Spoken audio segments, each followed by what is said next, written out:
Moving on to the city of Los Angeles, reaching a landmark deal with union leaders that, if approved, would nearly double the retirement benefit contributions of over 14,000 city employees.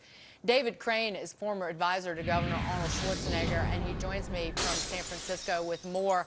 Los Angeles Mayor David called it a watershed moment. Do you agree?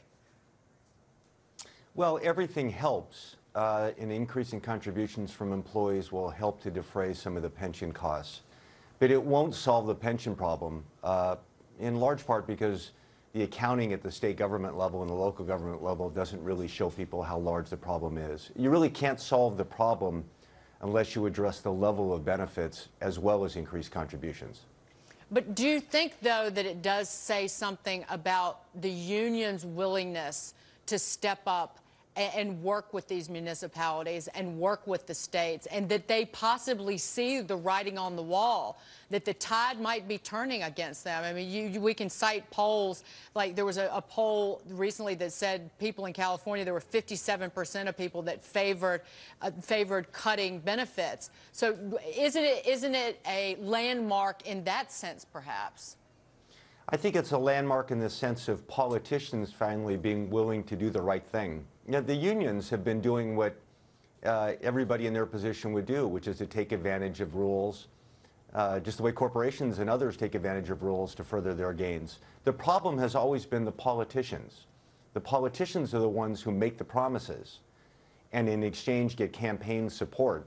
And then they don't fund those promises. And the net result is you end up with these huge unfunded liabilities that are paid down the line.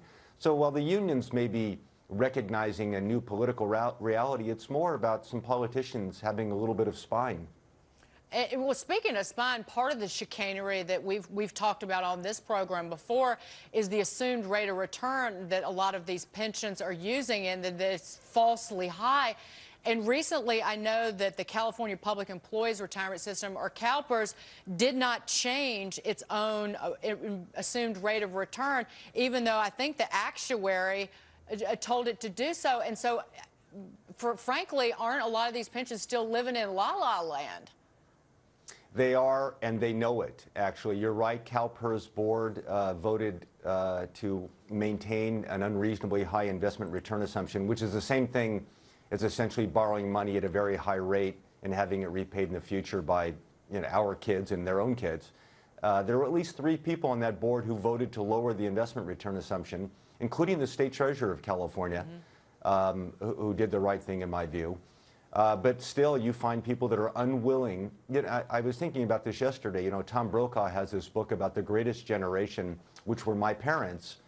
Our generation, because we keep kicking problems down the road at a very high cost to our kids, is turning out to be the ungreatest generation. And that board demonstrated it by its vote on that matter.